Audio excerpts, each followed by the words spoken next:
Ojjudde tunuuliranze. Mr. Museveni tondabangako nga nsituse. Sisi tukangayo. Naye kati olutalo nze ndwekwatiddemu nge mwennyini. Nze ndi mwana nzaalwa ya Uganda ndwekwatiddemu. Era sigenda ku giving up. Togenda kuddamu kufuna safe haven in our country. You have done your worst, mister. You have done your worst.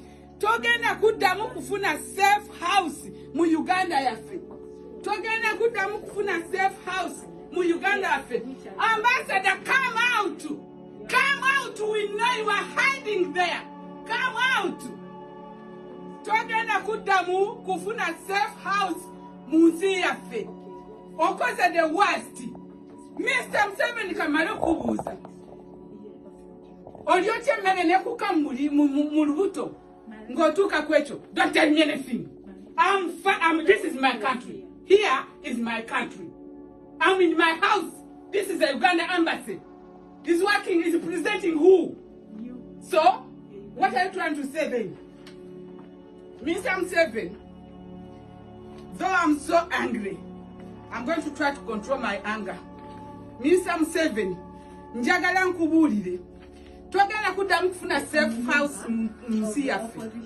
Bw'oba mugezi situkoveewo. Nze nsirukidde ebbanga ggwanvu sivangayo.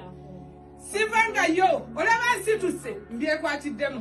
Mukama wange mbyekwatiddemu. Mu Bulaaya muno mu Canada embase zonna tugenda ziggalawo. Embase zonna zigenda kuggalwawo. Ate njagala nkubuulire ne b'official bo bonna bamafia bo bonna b'otuma mu Bulaaya bagenda kutandika okutemulwa. Sinze ngendo batemula naye nkumbiddeko ekyo kyama. Abantu bakoowu Museveni, abantu bakoowu. Ossa abantu bonna obamazeeyo. Kiki kyotegeeza? Ekimeremere tolina Munnayuganda, oli Munyarwanda. Tolina na mpapula zaakubula. Ofuze emyaka 35. Ndiga gwe kiki okyayagala? Mazi, okyayagala ki mu nsi yaffe kasi yaggwe?